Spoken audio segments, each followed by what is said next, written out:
Assalomu alaykum, hurmatli kuzatuvchilar. Bugun sizlar bilan Xudo xolasa Yevrosiyo xalqaro savdo markazimizning qurilish jarayonlari qay holatda ketayotganligini birgalikda ko'rsatib o'tamiz. Qani ketdik bo'lsa. Xo'p, hozir katta yuk ko'taruvchi kranlar mana hozir yomg'ir yog'ishiga qaramasdan hozir ham alohida ishchilarimiz, xodimlar ishlashmoqda. Sizlarga ko'rsatadigan asosiy narsamiz bugun B va C blogimizda bitgan bo'limlarini, bloklarini ichki ko'rinishi, kolonnalari va balkalarni ko'rsatib o'tamiz va ichki holatini ham ko'rsa bo'ladigan holatga keldi. Nasib bo'lsa birgalikda ko'rib chiqamiz. Ketdik. Xo'p, bu hududga kirishda avvalambor keladigan mijozlarimizni olib kelamiz.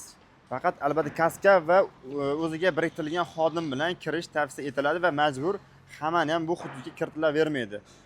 Shuning uchun kuzatuvchilar e'tibor bering, kelishdan oldin albatta sizga biriktirilgan xodimga aloqaga chiqishingiz va borishdan oldin ruxsatnoma olish kerak va bitta kaska beriladi, kirib ko'rishingiz mumkin ko'rishingiz uchun. Xo'p. Bu asosiy C blogimizning asosiy uголок qismi 24 ga 7 ishlaydigan universal savdo majmualaridan biri hisoblanadi. E'tibor bering, balandligi 3 metrdan ancha baland, 320 balandlikda va zinalarimizga e'tibor berib qo'yasiz. Ko'pchilik so'rashyapti, ikki etажgan binoda bozorimiz asosan ikki etажdan iborat bo'ladi va zinalar ham bor va undan tashqari yuk ko'taruvchi gruzovik liftlarimiz ham bor. Hozircha lift hozir qo'yilmaydi, bitgandan keyin qo'yiladi. O'rnini ham bitta ko'rsatib qo'ysangiz bo'ladi. Keling. Faqat ehtiyot bo'lasizlar. Aynan shu yerga tadbirkorlarimiz ikkinchi etajga yuklarni olib chiqishi uchun osonroq bo'lishi uchun gruzovik lift qo'yiladi. Va e'tibor bering, qo'yilgan balkalarda oldingi videolarimizda karkas o'qilgan, armaturalar qanaqa holatda o'qilgan batafsil ko'rsatib o'tgandik. Bu yoqda shu ichkari qismlarni bitta ko'rsatib qo'yasiz. Balkalari, kolonnalari, armaturalari qanaqa holatda o'qilyapti, qanchalik sifatli yaqinlashtirib ko'rsatsa bo'ladi. Foto'nimni. Davom etamiz. Xo'p, e'tibor bering, bu yer hali gazoblok bilan, перегородкалар bilan bo'linmagan.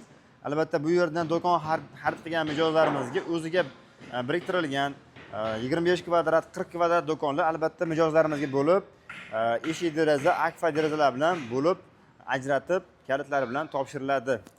Xo'p, bu yoqdagi bo'limlarimiz ham xudo xolasa bitgan.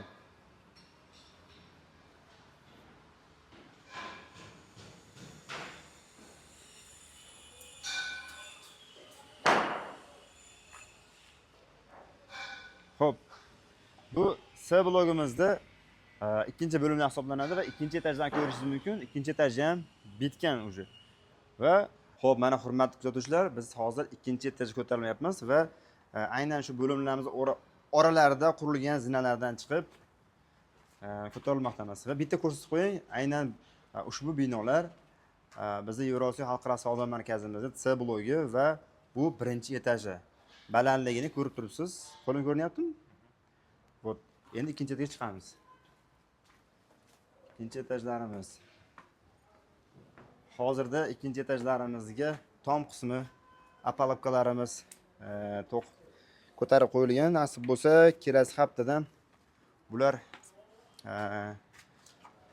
temir beton konstruksiya qotgandan keyin apalobka yechiladi va bemalol mijozlarni ham kelib ko'rsatishimiz mumkin bo'ladi. Bitta ko'rsatib qo'yasiz.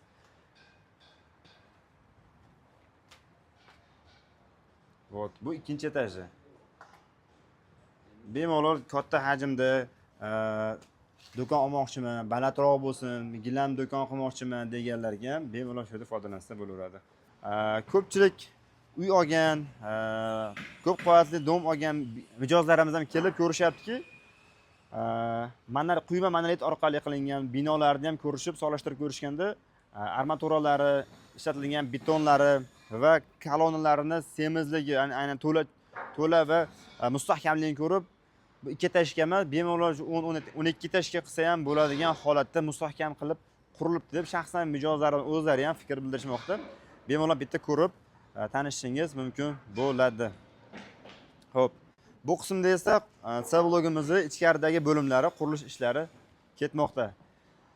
Nasib bo'lsa, B blogimiz ham dars ishlar boshlanyapti va ichkarida kelgusi haftalarda yana ish jarayonlarida sizlarga ko'rsatib, qay holatda ketyapti, qanaqa yangiliklar ketyapti ko'rsatib, batafsil yoritib boramiz. Sahifamizni yo'qotib qo'ymaslik uchun obuna bo'lib qo'ying. Foydali ma'lumotlarni albatta kuzatib borishda davom eting. Xo'p, hurmatli kuzatuvchilar, sizlarga asosiy bosh ofisimizning manzilini qisqacha tushuntirib o'tamiz, chunki bosh ofisimizda siz aynan loyihaning maketlarini umumiy holatda qaysi bo'limlar band, qaysi bo'limlar bo'sh, qaysi birini tanlasangiz bo'ladi va umumiy eng oxirgi narxlari bo'yicha aynan investorlar bilan ko'rishib, o'zingiz shartnoma qilishingiz va katta hajmdagi do'konlar, undan tashqari avtoturargoh va parking va sanuzellarda ham o'zingiz eng oxirgi narxlarda xarid qilishingiz uchun aynan shu joyga tashrif buyurishingiz mumkin bo'ladi. Qisqacha ofisimiz haqida ma'lumot berib o'tamiz.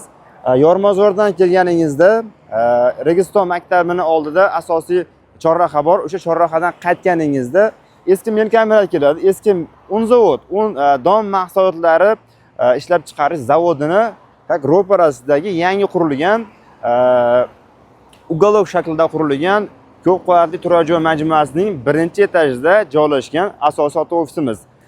Agar to'liqroq ma'lumot olish uchun yuqoridagi telefon raqamlarini yozib qoldirganmiz. Ushbu raqamlarga qo'ng'iroq qilish orqali tashrif buyurishingiz, uzoq masofadagi hamda chet eldagi mijozlarimiz ham ushbu raqamlarga qo'ng'iroq qilish orqali loyihaning umumiy joylashuvi, lokatsiyasi va ko'proq ma'lumotlari, narxlarini hamda do'konlarni qaysi biri bo'sh, qaysi biri band ko'rishingiz mumkin bo'ladi.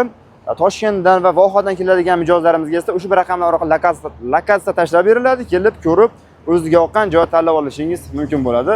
Hammaga rahmat, salomat bo'ling, ko'rishguncha.